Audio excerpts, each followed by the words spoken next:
Hey, bonjour à tous, mon nom est François Letarte. Bienvenue sur ma chaîne JDR D30, une chaîne consacrée aux jeux de rôle sur table. Avec une vie de rôliste et j'ai le goût de vous parler comment je vais préparer mon été en jeu de rôle à la bibliothèque. Oui. Bon, en gros, je vais peut-être juste parler de jeux de rôle en général. Moi, cet été, veut dire en dehors de la bibliothèque, ça va être juste Fantasy Age quelques fois, parce qu'on est avec les vacances puis tout ça, on ne sera pas toujours disponible pour jouer. Mais on va sûrement avoir peut-être 3 séances de Fantasy Age. Fait que, tu sais, je vais continuer à jouer à Fantasy Age avec mes amis. J'ai pas de projet de partir autre chose, quoique des fois, j'ai ça dans le goût, mais je suis déjà tellement occupé, je peux pas me permettre de me partir à un autre projet que de quoi que ce soit, jeu de rôle ou n'importe quoi d'autre. Donc, c'est ça. Fait que je vais prendre sur moi, puis dans le fond, assumer mes choix. Ben, voilà. C'est ça. Sinon, ben oui, la bibliothèque va encore avoir du jeu de rôle que je vais offrir. Mais là, cette année, il y a une nouveauté que la bibliothèque offre et qui fait bien mon affaire. Et c'est pas moi qui l'a fait. OK? Peut-être juste vous expliquer. C'est parce que moi, tu sais, mon. Depuis que je suis là, tu sais, je suis animateur, puis je suis animateur pour tout le monde, mais tu sais, disons que ma grosse clientèle, c'est surtout le jeunesse 0-12 ans, là, en général. Mais tu sais, les adolescents, ça a toujours été un peu un trou dans la programmation. Ça a toujours été difficile de trouver de quoi qui marchait qu'eux autres. En fait, parmi les raisons que j'ai amené le jeu de rôle à un moment donné, c'était pour justement essayer d'accrocher des clientèles un peu plus vieilles. Tu sais, puis c'est ça, tu sais, 9 ans, 10, 12 ans, tu sais, essayer de pogner ça puis aller chercher plus vieux. Puis oui, ça a quand même marché relativement bien, sauf que il y a tellement d'ouvrages avec le jeunesse en général que tu sais, j'arrivais pas vraiment à établir un programme adolescent. Et ça a toujours été dans la volonté de la bibliothèque d'avoir vraiment un volet adolescent qui est vraiment mis en place depuis que, bon, la bibliothèque où est-ce que je travaille, là, ça fait 3 ans que c'est ouvert là, il y a comme un déménagement. Puis il y a vraiment une section ado. Fait que là, le jeu de rôle, tu sais, j'ai quand même amené l'idée du jeu de rôle dans la section ado. J'en ai parlé au patron, tout ça. Tout le monde est quand même d'accord, mais ça prend quand même quelqu'un pour l'initier, c'est ça. Puis, bon, l'extra-temps, je l'avais pas nécessairement pour faire ce qu'on voulait faire. Sauf que là, l'animateur ado qui est en charge ces temps-ci, ben, c'est un rôliste. Un vrai, tu sais, un tripeux de donjon.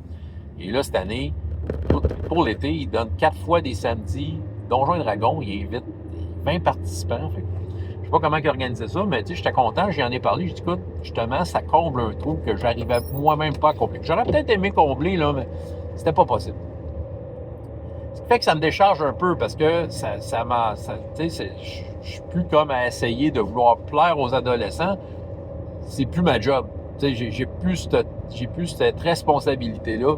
Puis ça fait bien mon affaire, en fait. Tu sais, je peux vraiment mieux me concentrer sur ma clientèle cible habituelle, c'est-à-dire le jeunesse 0-12 ans. Donc, maintenant que c'est établi, il va y avoir un club Donjons et Dragons pour les ados, et je suis très content.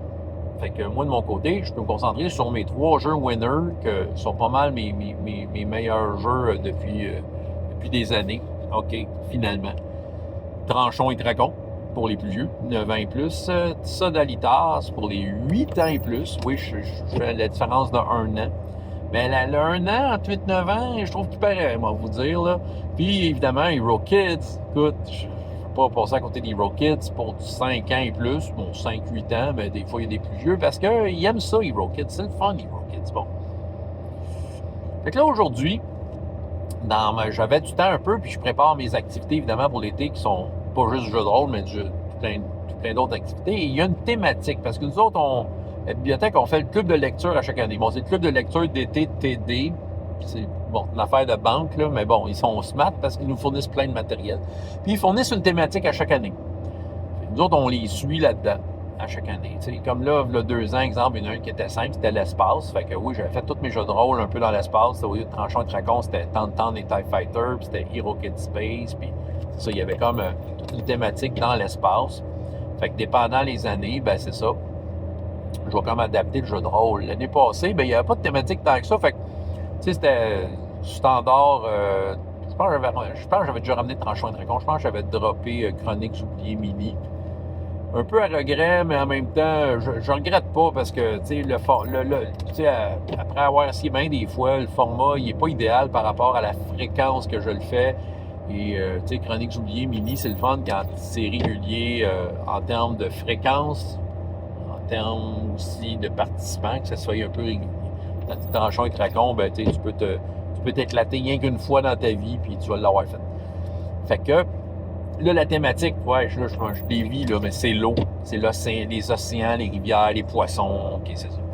Donc, parti avec ça, je dis, parfait, mon jeu de rôle va suivre la thématique. Fait que là, pour Hero Kids, j'ai sorti des maps. J'ai ressorti le fameux bateau pirate encore une fois. Puis aussi des maps. J'avais une aventure qui se passait avec ce qu'ils appelaient des Shrieks, qui étaient des espèces d'hommes grenouilles, tritons, qui étaient des méchants. Je vais sûrement les utiliser.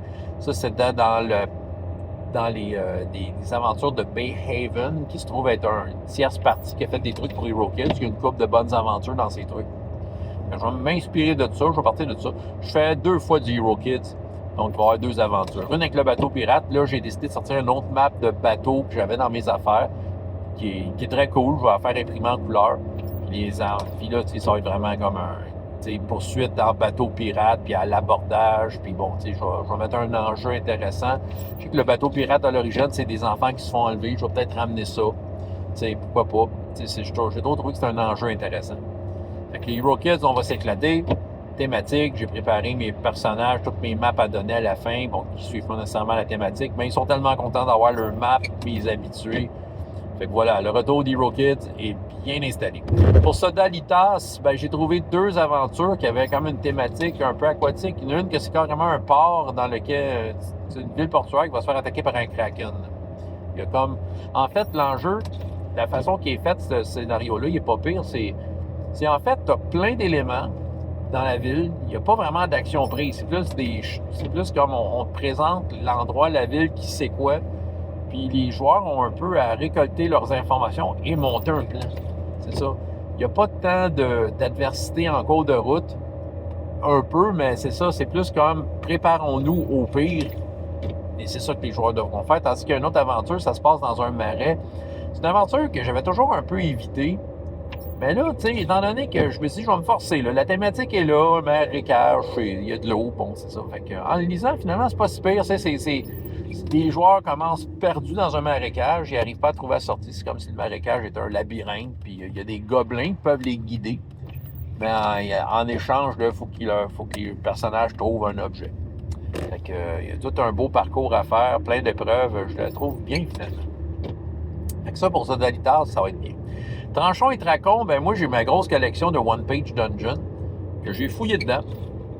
Évidemment, de trouver mes aventures aquatiques. Il y en a 5 qui étaient potentiels, je l'ai gardé 3 parce que je fais 3 fois du Tranchons et Tracons. Fait que là, j'ai décidé de faire un fil conducteur entre les 3 aventures. Bon, les 3 aventures que j'ai trouvées, la première que je vais présenter, c'est l'histoire.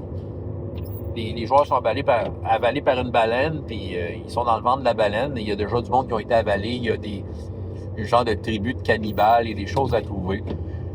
Il faut qu'ils essaient de sortir la baleine vivant. Fait que là, tu sais, c'est comme d'essayer de trouver des bonnes stratégies, des plans. Ça va jusque-là. Tu sais, c'est une affaire de one-shot. La deuxième aventure, c'est un bateau pirate dans lequel il y a une sirène qui était dans un coffre et les pirates n'ont pas pu résister d'ouvrir le coffre et les pirates ont tous été hypnotisés par la sirène et tout ça. L'aventure que j'avais utilisée d'ailleurs dans mon parascolaire l'année passée. Et la dernière aventure, c'est un culte de prêtresse dans une ville où est-ce qu'il y a un gros lac, puis il prie une sirène, mais en fait, il donne du monde en sacrifice à la sirène, qui se trouve être plus qu'une sirène, une espèce de gros monstre marin. Fait que j'ai décidé de faire un fil conducteur. Justement, la dernière aventure, c'est le culte qui a commandé aux pirates du bateau du deuxième la sirène qui transporte, OK, puis en échange de beaucoup de trésors et tout ça. Donc, les joueurs ont été mis au courant de ce bateau pirate-là par l'entremise de leurs mésaventures. Ils ont été avalés par la baleine, et dedans la baleine, il y a quelqu'un qui cherche le fameux bateau. Fait que s'ils sortent, les joueurs savent très bien que ce bateau-là transporte de quoi de précieux qu'ils doivent amener à quelque part où est-ce qu'ils vont être très, très bien récompensés. Donc, je vais comme peaufiner ça, inspiré par les joueurs, et c'est ça. J'ai décidé de faire un fil conducteur. Ça fait longtemps que j'ai pas fait ça dans mes aventures de l'été. C'était souvent des one-shots.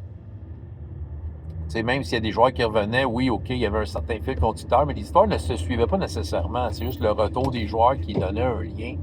Là, j'ai vraiment décidé de faire comme une histoire complète avec 3 aventures, ce qui va plaire aux joueurs qui vont venir. Et à date, c'est ça, selon les noms que j'ai, il y a des joueurs qui reviennent. Donc, s'ils sont là les 3 fois, puis ils vont vivre une petite aventure, une mini-campagne en 3 actes, en 3 one-shots.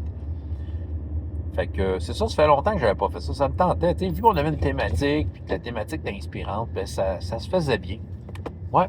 Fait que c'est ça. Fait que cette année, c'est un peu là-dessus que je vais m'enligner. Fait que c'est sûr que vous allez voir des bilans jeux de rôle jeunesse sortir une fois de temps en temps pour vous raconter les fameuses aventures marines, aquatiques que je vais faire vivre aux joueurs. Voilà, c'est ce que j'avais à vous raconter. François Letarte, JDRD30, et jusqu'à la prochaine fois. Ayez autant de plaisir dans la vie que dans les jeux. Au revoir.